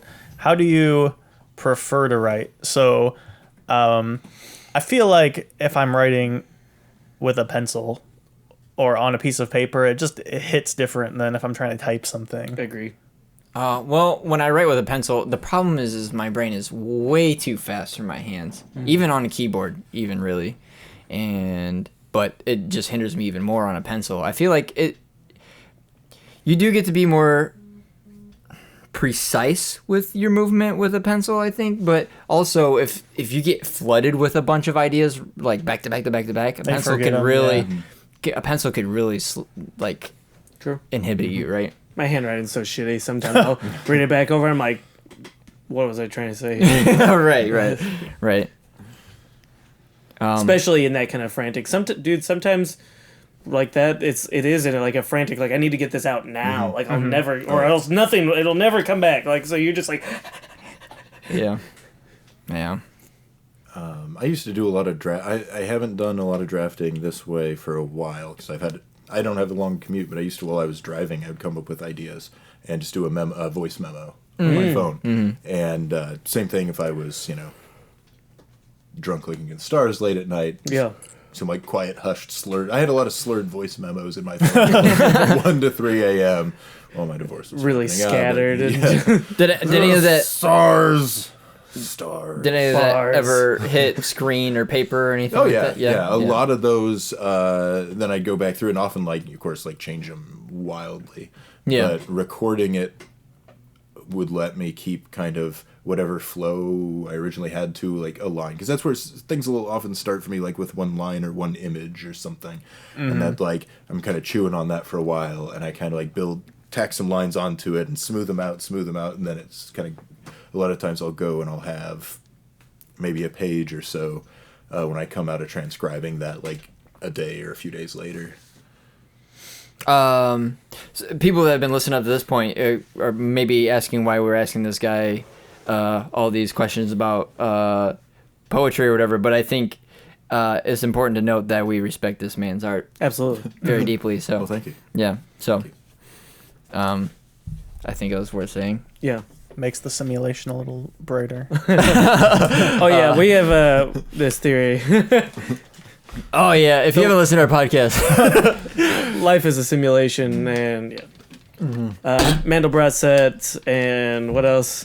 what was the other the chaos theory? I can't remember what the particular What's that equation? equation is called, but yeah. Yeah. But it's probably important to say in the simulation, the Earth is not flat. Yeah, I think We do be having gravity and whatnot. Yeah, Yeah. that's funny. That we do know for sure. If we know anything. Real quick question about simulation that well, I'm just gonna ask we each go. one. No, it's gonna be like a quick yes or no. It's gonna be a quick yes or no. I promise. Do you think if we do live in a simulation, do you think it's the simulation where it produces itself in which the environment produces itself as you interact with it, or do you think it all exists as you are in it? Like it's always still there. Like you think it's like a massive computer server that's like everything exists always, or does it like produce it as you interact with it? Probably emergent. You mean like as we walk, everything's like loading? Yes, exactly. Agreed. Do you think Yeah. it's that one? That's not what I thought you meant. Never I don't mind. know. Yeah, like if you dig a hole, it produces dirt Yep. as you dig. You know what I Yes. mean? Like, Uh-huh. is it one of those, Oh, yeah. or do you think it's always? No, yeah. like, China it's- right now does not exist Oh, until okay. I go Well, there. yeah. You can't see 100%. what's behind you, so it's just stored in a state variable. Yeah. Each time I've gotten new glasses, it was just the rendering capability getting a little better. Ooh, spicy. Hot patch. Yes. This is just a bug fix. Yeah, but sometimes I do. That's karma, bro. That's what that is. Like when things are like getting a little shitty and you're like, and then it's like, oh, corrected itself. It's like, oh, nice. Thanks. Somebody was looking out for me right there. Hell yeah. Jeff Bezos to OP, please nerf. I can use some buffs in my life. I could use a hot patch on the Jeff Bezos. Tesla stock OP also. He's using. He's botting. This man is clearly botting. He is clearly botting. Please nerf. Oh no. Nah, probably though. Definitely. Oh yeah, for sure. If we didn't live in a simulation prior to That man's took the blue pill. He's been playing all of us. Yep. He just comes and goes as he pleases, dude. Yep, He's like, yep. all right, back in this bitch. Yeah. Oh, Yeah, he's man. just spawning. He spawned Amazon. He's like, Yep. all right, here we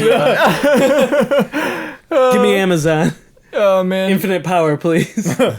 Oh man, that's too good. Yeah, that's hilarious. Take his Game Shark away. At least his memory card, dude. Actually, that feels like a really good spot to like maybe yeah. like final thoughts. Anyone on? Yeah, I want to hear Josh's poetry. Yeah. Yeah. Let's get a reading. Whatever you got for us, whatever you feel is appropriate for the end of this show. We will disable all YouTube count. No, I'm just No, kidding. yeah. No, I'm again, like I said I feed about off 5 their minutes ago. We hatred. really respect this man's art, and Yeah, it I is like an to- art. Yeah, I like this. You know, spread it around. So Yeah. up to this point, if you've been listening up to this point, thanks for listening, and we'll catch you next time. Yeah, let's give it a So hand here's a little reading from Josh. for Josh.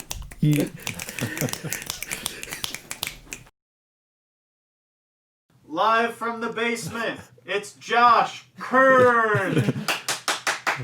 Thank you. I figured I'd start small. So here's, I was thinking of like, what god would I be if I were one? So starting small, this is called Pantheon. If I were a member of some ancient pagan pantheon, I wonder what role I could fill. It would be presumptive to consider the highest thrones, like I can grow a sweet beard, but I'm no Woden, and I'm no Zeus. And I know it's presumptive even to consider the question at all, but stick with me. I hope someday, preferably soon, to find a mutually attracted, interesting lover with whom to share my life, myself. But I'm not deluded enough to claim the bailiwicks are love or fertility, so I'm interested, but I'll leave those for Venus and Freya. And though I've lost my temper plenty, I'm not consistently bellicose enough for the roles of Thor or Jupiter. Lacking both the fleet-footedness of the messenger and the labor-intensive work ethic of the blacksmith, I wouldn't bother submitting a resume to intern under Hermes or Hephaestus. And we could go together, you and I, through the litany of every god no longer prayed to. You offering helpful, hopeful suggestions, like might I be Idun, you ask, keeping hold of the apples of youthfulness. And me shooting down your well-intentioned proposals. Have you seen my damn face? I'm 31, I look 41. Is anybody gonna trust my youth apples? What the fuck are youth? Apples. Let's be honest, I'd be lucky to land an underpaid position as a lower-level trickster god. I'm no Loki, shape-shifting into a fly to distract the Dwarven brothers forging Mjolnir, but maybe, just maybe, I've got enough wherewithal to get out there and just fuck some shit up. I'll be the trickster god, not the one who steals your keys, but the one who makes sure you always grab the key on the ring that doesn't go to the door you need to unlock. Oh, it will be while you're carrying groceries, but not in inclement weather, because I'm a trickster, not a monster. I'm the god of minor inconveniences, the patron deity of forgetting just what it was you went into the other room for, the reason you keep opening the fridge door and blankly looking inside as if this might change the contents, and each time, in January, February, and especially in May, when you write last year's number on today's dateline, yeah, that'll be me. And I guess it might seem malicious, but how else would I know, how else will I know, how else can I know that you still remember me? There's that one. Pull up another one.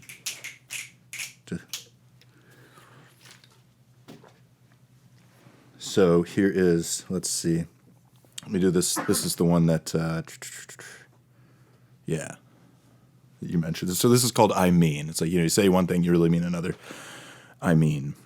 These are both a couple that I wrote a couple years ago. When I say I want to be close to you, I mean sit right next to each other on a train into the city just to walk around holding your hand. I mean, of course I find you attractive, pulled like north to south, sparks like flint and iron, but when I say I like you, I mean I like you. When I say I fall in love too easily, I mean an instant of eye contact going opposite directions on the highway, and 5 miles later I realize I'm making mental lists of our future potential dogs' names. And when I say I fall in love too easily, I mean I was walking through Menards 2 days after we met, those hours probably the only time we'll ever spend together, and I found myself wondering whether you preferred louvered doors or colonial doors on a closet. I mean, I know that is getting way ahead of myself, but for a long time, so much shit felt out of control and behind. It just feels fucking great to feel like getting ahead, even for a single foolish false minute. And when I say I want to Netflix and chill with you, I mean I want to snuggle up with you and snacks and watch The Office a season at a time. I mean, I want to have friends over the next day and kick their asses at Office trivia, you and me against everybody else. And I know I'm getting a little sidetracked by The Office, but it's a really good show, so stick with me for a second. When we parted ways that night with mention of maybe seeing each other around, I mean I found myself looking hopefully toward the doors of similar bars, hoping fate or fortune will bring it to pass. I mean, I still sing along loud and out of tune when CCR comes on, but I mean it now more like break a leg.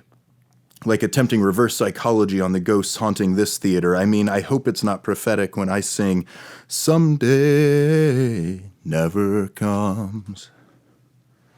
I realize, like, I'm not good at singing. I don't like the way I sound when I sing, but I keep ending up putting lines that I have to sing in poems, and I don't think about it till I'm like, oh God, now I have to sing this line that's coming up. Here's one that's been interesting in the reception, because I've done it at a few different places, so sometimes it's gone well. I really, really like it. I had a creative writing professor who said I needed to change it. So here's the version unchanged. It was more because she thought it was gross, because it was like, it mentions like being in love with a person and loving them as a physical person, like, you know, not just the heart, but the meat body the person is in. You know, it's like, oh, it sounds like you're talking about like spit and stuff. I'm like, yeah, respiration, like breathing, yes. There's spit involved. So this is called hypothetical. It was the first stanza that the professor had to beef with. Anyway, hypothetical wishfulness in 3 nights. Sleepless again, but it's no longer like the past forever. The clock says 3:17 in red, and I'm glad to lie here awake and listen to your soft breathing. I silently wish you the sweetest of weird dreams while my own are delayed tonight.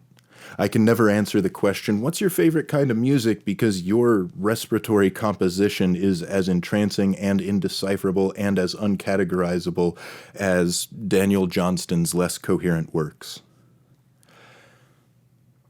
Sleepless again, but this time it's by choice and you choosing wakefulness with me, and I don't know if you'd mind me pointing it out, so I don't tell you that the circles under your eyes are my new favorite shape, displacing all the triangles and rectangles of preschool, dethroning even the reigning trapezoids and rhombi. I would want to record this moment to immortalize us right now in more than words if taking a picture wouldn't mean I'd have to choose between taking my arm from around you or my hand from yours.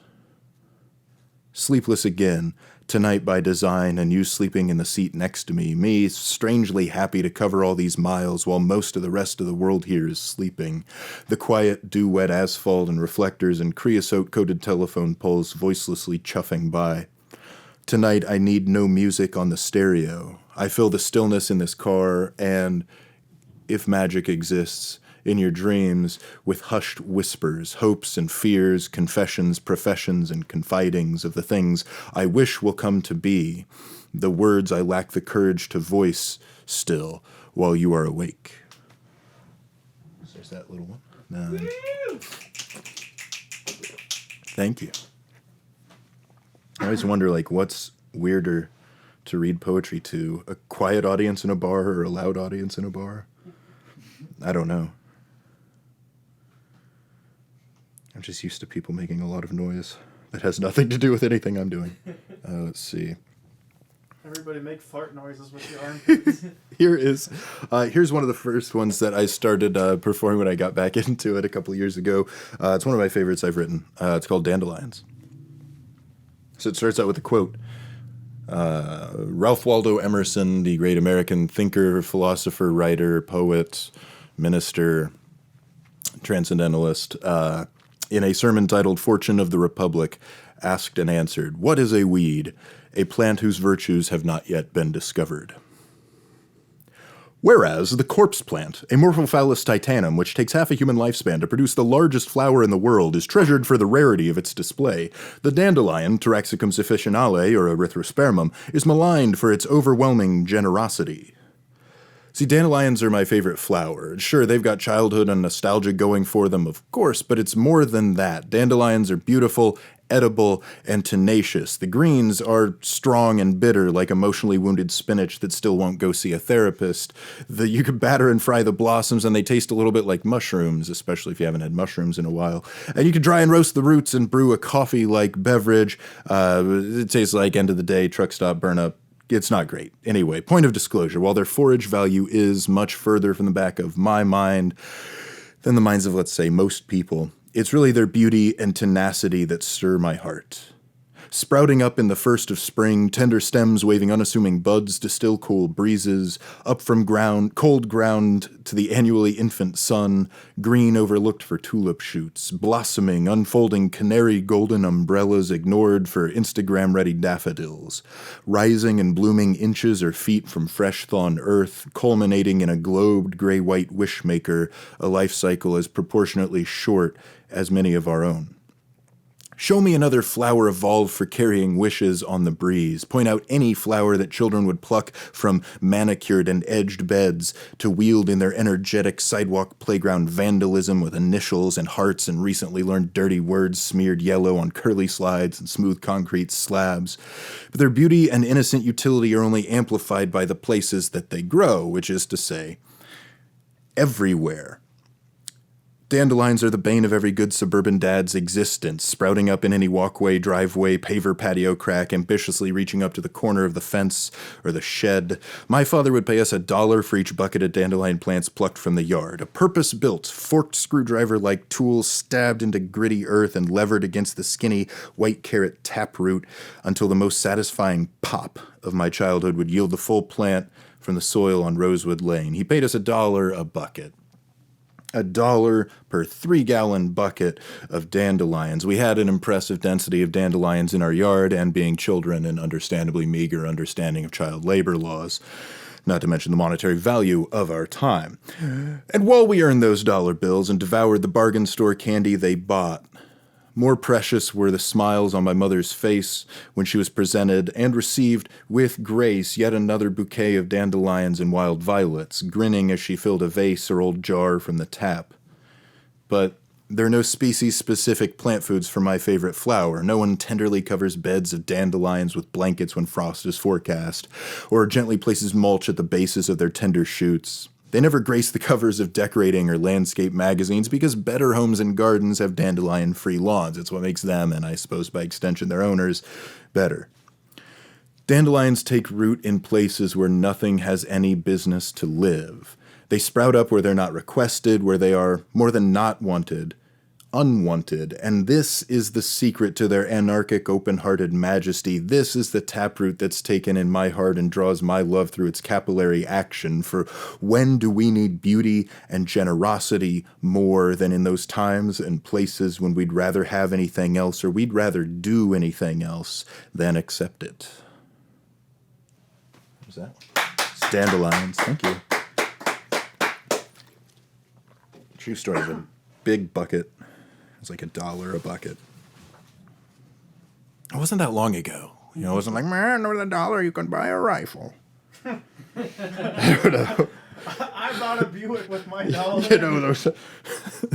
Back in my day, you could get a whole enclave. At least an old Riviera. Let's see, here we go.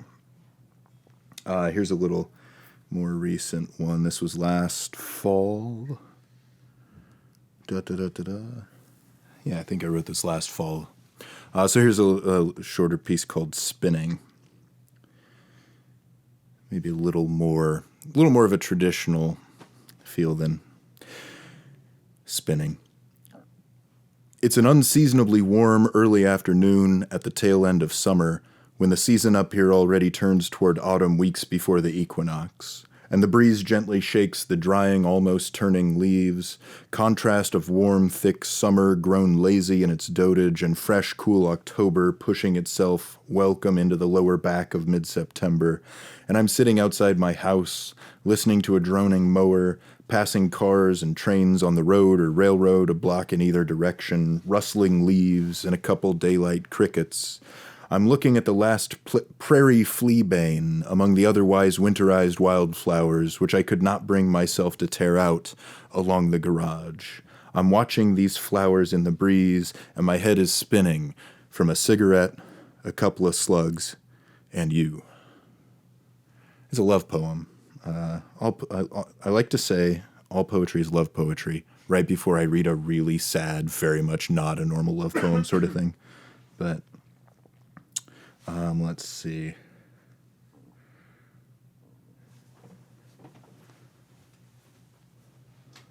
Let's do. Here we go. Here's another one from, about last fall, called Eye to Eye. Let me be part of your muscle memory, the substance your arm reaches for in sleep, to the point that we could get so fucked up that everyone else just raises their eyebrows, but we know exactly what we mean. And it won't take much because, you are staggering. And I'm absurd. Let me be the one you want to come home to or miss when I'm gone, like security, a strong roof and dry basement, or the thing you look for if it's not in your pocket because it always is. Let me answer on the first ring because I don't want to wait to hear you. Let me drive all night just to see you in the morning. Let me explain when I do fuck up. Accept my apologies, and when I see I've been a fool, realize that this is my first time through life and my best won't always be good enough, but it's what I'm giving you. it's all I have to offer. In return, just be you. At least when it's just the two of us, that part of you that you protect from the world, like be safe with me, and I will run 1,000 pens dry and push until my vocal cords bleed to explain just how much I love to see eye to eye.